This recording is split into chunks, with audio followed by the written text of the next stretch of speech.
자, 안녕하세요. 자, 오늘부터 몇 시간 동안 행렬식에 대해서 생각을 해볼 건데요. 자, 행렬식 강의는 사실 제가 어떻게 강의를 할지 상당히 고민을 하는 부분이에요. 자, 그 이유가 있어요. 먼저 설명을 간단히 드려버리죠. 자, 행렬식의 정의는 여러분들이 어떤 책을 보느냐에 따라서 조금은 다르게 되어 있어요. 수학과를 대상으로 쓴 교재하고 그렇지 않고 비수학과를 대상으로 쓴 교재의 차이가 가장 큰 것이 바로 이 행렬식 부분이에요. 자, 수학과를 대상으로 쓴 교재에서는 행렬식의 정의를 수녀를 이용해서 정의를 하고 있어요. 자, 저 정의는 나중에 제가 간단히 소개를 해드릴 거예요. 자, 그런데 수학과가 대상이 아닌 그러한 선형대수학 교재에서는 수녀에 대한 얘기가 없이 여인수전계를 이용한, 자, 수학과를 대상으로 한 교재에서는 정의가 아니라 정리라고 부르는 것을 정의로 대체해요. 자, 그 이유가 이 순열에 대한 설명을 해야 되고 하는 굉장히 귀찮은 일이 있기 때문에 이 두 개의 차이가 굉장히 커요. 그래서 어떻게 제가 강의를 할 것인지 고민을 좀 많이 하는데요. 저는 이 둘의 중간적인 관점에서 강의를 할까 그래요. 그래서 수학과에서 아주 엄밀하게 하는 강의를 하지는 않을 거예요. 하지만 일반적인 수학과가 아닌 대상으로 쓰는 그 선형대수 교재보다는 약간 자세하게 설명을 해드릴까 생각을 해요. 왜 그러냐면 여러분들이 행렬식을 계산만 하는 것으로 끝난다 그러면 굳이 약간 저처럼 어렵게 할 필요는 없지만 이 행렬식이라고 하는 것이 수학에서 굉장히 중요한 의미를 갖는 함수가 되거든요. 그래서 왜 이런 함수를 만들어 쓰고 있고요. 이것이 왜 중요한지 그 정도는 여러분이 느껴봐야 되기 때문에 한 중간쯤 정도. 그래서 수학과에서 수학과에서도 모든 과목, 수학 과목을 엄밀하게 하는 것은 아니에요. 대부분 그 행렬식의 정의 부분은 약간 얼렁뚱땅 지나서 강의하는 분들이 굉장히 많은데요. 자, 아주 엄밀하게 하는 강의가 아니라 이 행렬식의 정의가 왜 이렇게 만들어졌을까라고 하는 것을 여러분이 이해할 수 있도록만, 짐작할 수 있도록만 강의를 할까 생각을 하고 있어요. 자, 그래서 순서를 2행 2열짜리 행렬식부터 시작을 할 거예요. 보시면 알겠지만 2행 2열짜리 행렬식은 굉장히 쉬워요. 자, 그런데 그 쉬운 것을 그냥 끝내지 않고요. 2행 2열짜리 행렬식 그 쉬운 데서 3행 3열, 4행 4열, 일반적으로 n행 n열짜리 행렬의 행렬식을 유추해 나가는 그러한 작업을 갈 거예요. 그래서 처음에는 2행 2열짜리 행렬식만을 다룰 건데요. 자, 그 쉬운 작업을 약간 어렵게 갈 거예요. 왜? 3행 3열, 4행 4열을 다루기 위해서. 그 2행 2열짜리 행렬식을 다루면서 3행 3열이나 4행 4열이나 행이나 열이 올라갈 때 어떠한 일이 벌어질 것이다를 예상할 수 있도록 훈련을 해놓고, 쉬운 데기 때문에 훈련할 수 있거든요. 그것을 바탕으로 해서 이제 우리는 일반적인 행렬식을 좀 쉽게 이해하자라는 것이 이제 제 강의의 우리 시작이에요.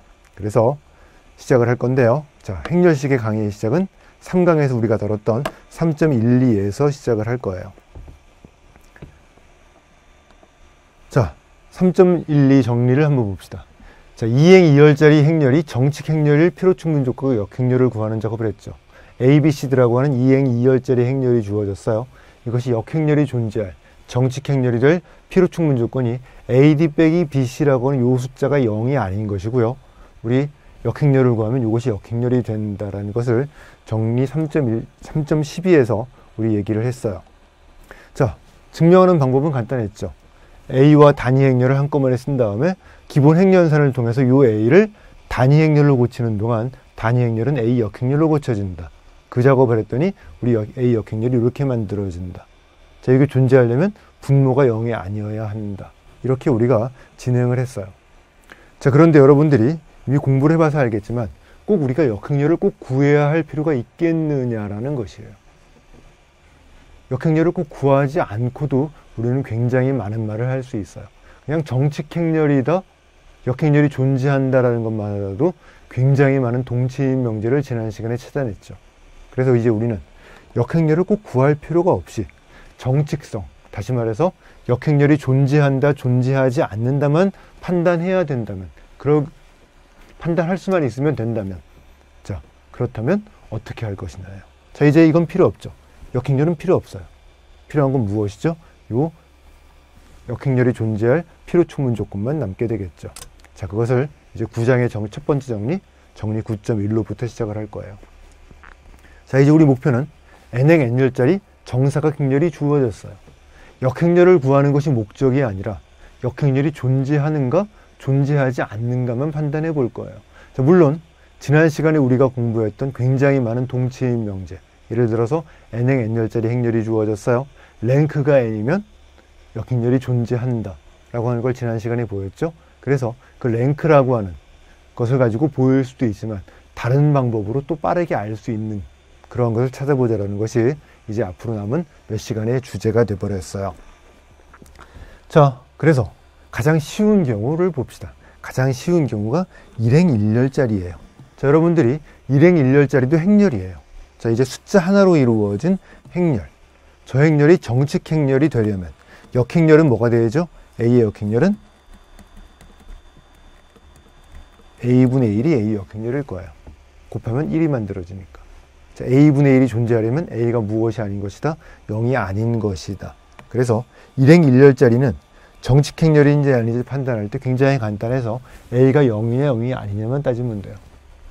자, 이행 이열은 좀 전에 봤죠. 자, 이제 역행렬을 구할 필요가 없기 때문에 정칙 행렬이 될 필요 충분 조건이 바로 무엇이에요? AD 빼기 BC가 0이 아닌 것이다. 자, 색깔을 좀 바꿔야 되겠네요. 자, AD 빼기 BC가 0이 아닌 것. 이것이 무엇이다? 역행렬이 존재할 필요 충분 조건이 되어버린다는 걸 알고 있어요.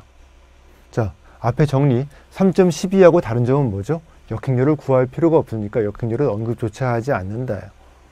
자, 이제 우리 질문이에요. 일행 일렬은 A 하나만 쳐다보면 돼요. 이행 이열은 AD 빼기 BC를 계산해 보면 돼요. 자, 그러면 정칙인지 아닌지를 금방 알 수 있었다라는 거예요. 자, 이러한 숫자들이 3행 3열이나 4행 4열, 5행 5열에 존재할 것이다. 그걸 찾아보고 싶다라는 것이 이제 행렬식을 수학자들이 생각하게 된 동기가 되어버렸어요. 자, 굉장히 중요한 식이죠. 그래서 이름을 주죠. 그래서 지금 현재까지 이름을 안 붙이고 AD 빼기 BC라고 불렀지만 여기다 이름을 준 것이 바로 현재 제가 이미 말하고 있던 행렬식, 영어로 디터미넌트라고 부르는 것이 돼요. 그래서 일행 일렬짜리 행렬의 집합에다가 함수를 줄 거예요. 자, 이제 일행 일렬짜리 행렬의 집합에서 어디로 보내요? 실수로 보내요. 자, 이제 아까 함수의 이름을 디터미넌트 행렬식이라고 부를 거예요. 행렬의 행렬식이 뭐가 되는? A라고 버려요. 자, 그리고 나면 이 행렬식이 무엇이 아니다? 0이 아니면 정칙 행렬이다. 이렇게 말을 할 수 있다는 거죠. 자, 2행 2열짜리 행렬도 마찬가지예요. 2행 2열짜리 행렬의 집합에서 실수로 보내는 함수를 만드는데, 자, A, B, C, D라는 행렬을 AD 빼기 BC라는 식으로 보내버리는 이 함수가, 자, 이제 이 함수가 0이 아니면 원래 주어진 행렬은 무엇이다? 정칙 행렬, 역행렬을 갖는다. 이것을 행렬식이라고 부르죠. 이게 이제 우리 현대까지 왔던 얘기예요. 자, 그래서 우리 행렬식의 존재 목적은 첫 번째가 무엇인가요? 행렬식이 0이 아니면 A는 정칙이다. 이렇게 말할 수 있는 함수를 어디서 찾아보고 싶은 거예요? 2행 2열까지 만들었거든요. 3행 3열, 4행 4열, 5행 5열, 6행 6열. 자, 이제 일반적으로 n행 n열까지 만들어 보자라는 거예요. 자, 그런데 잘 한번 생각해 보세요. 함수를 이런 식으로 만들면 무한히 많은 함수를 만들어야 돼요. 1행 1열일 때 뭐, 2행 2열일 때 뭐, 3행 3열일 때, 4행 4열일 때, 자, 100행 100열일 때, 1000행 1000열일 때 계속 만들어야 돼요. 함수의 대응규칙을 무한히 만들어낸다는 건 굉장히 귀찮은 일이에요. 자, 그래서 어떻게 만들어야 되는 게 우리 목표인가요? n행 n열일 때, 행렬식은 뭐라고 쓰면 된다라는 저 규칙을 만들어야 돼요. 이렇게 n을 일반적으로 놓고 규칙을 만들어야 우리 무한히 많은 함수를 만들지 않는 것이에요. 자, 이 규칙에다가 1행 1열을 집어넣으면 n 이퀄 2를 집어넣으면 A가 만들어져야 되고요. n에다 2를 집어넣으면 AD 빼기 BC가 만들어져야 되고요. 이것을 만족하는 규칙을 찾아야 된다. 자, 그래서 벌써부터 약간 골치 아플 수밖에 없겠죠.